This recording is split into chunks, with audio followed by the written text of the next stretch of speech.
All right, we're going to be palpating the muscle known as Orbicularis Oculi. So for this part, I'm actually going to ask you to close your eye, and I'm just going to be going in and palpating the first part here, which is known as the orbital part. So the orbital part of this muscle is attaching near the nasal aspect of the frontal bone, as well as this maxilla as it comes up and meets with our frontal bone right in here. This muscle in its entirety surrounds the eye. So I'm just going around the whole orbital margin, doing a full circle, and then it actually comes back and inserts into itself right in this area. There's also a ligament that's deep inside the corner of the eye here, known as the medial palpebral ligament. So this full muscle closing the eye. So I'm going to ask you to open your eye again this time. So for the activity of this muscle, you're going to forcefully close your eye as tight as you can, almost squinting. Good. So that's activating this orbital part with each one of those contractions as she forcefully kind of closes. The second part of this, I'm just going to be pointing out with actually not going through full palpation. So the palpebral part is basically your eyelids. So you have a lower eyelid as well as an upper eyelid. They originate on the medial aspect, on the medial palpebral ligament, and then insert on the lateral aspect. So with each time she's blinking, she's basically closing the both lids together.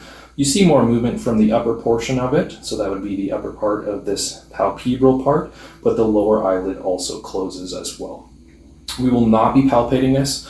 I mean, if it was your own eye, you could have yourself close your own eye and just touch the lid, but I'm not going to be doing that on my partner today. And the third aspect is known as the lacrimal part, which is actually coming from deep inside the eye in the socket. The lacrimal bone is its origin, so it's inside the orbital socket. And it actually comes out or more from deep to superficial, connecting into the back of the medial palpebral ligament and raphe. And it pulls back on it, which helps in the assistance of removal of tears. Kind of opens up the tear duct a little bit. So 3 parts, you're going to verbalize all of that, but the only part we're going to be palpating today is going to be that orbital part, which surrounds the eye.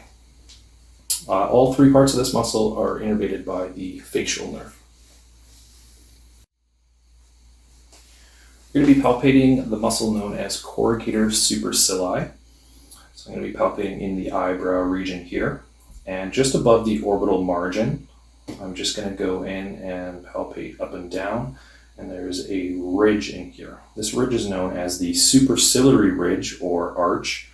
And it's going to be the origin of this muscle, Corrugator Supercilii. So it's actually originating on the medial aspect of it. So kind of just above the bridge of the nose is our origin, and then the muscle runs lateral and slightly more superior, so it's kind of in the skin above the eyebrows. So as this muscle contracts, it's going to draw the eyebrow central and inferior, so it draws it medial and inferior. So if you were able to frown for me, good. So you can see that muscle kind of pulling that eyebrow in. I'm actually just going to do a light pincher grasp on it. So if you were to pincher that area, just the skin, you're actually getting a little bit of that muscle as well. So you can go along and palpate the whole length of this Corrugator Supercilii. Again, Corrugator Supercilii with all the facial muscles is innervated by cranial nerve 7, the facial nerve.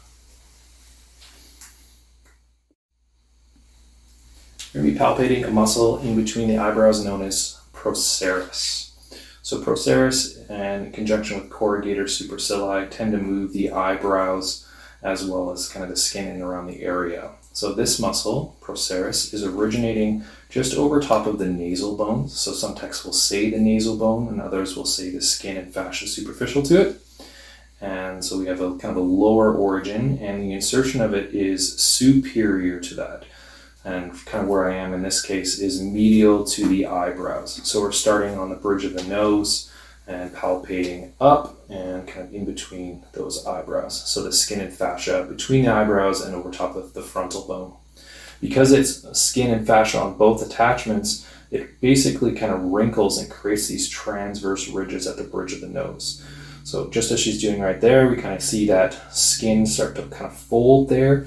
So that is the skin being pulled from both ends and creating these ridges. So one of its actions is to create ridges on the bridge of the nose, but it also draws the eyebrows inferior in the middle here.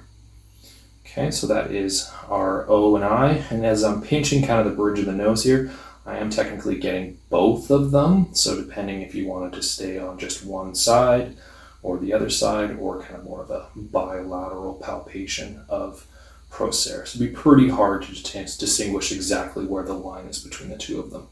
The Procerus is innervated by the facial nerve.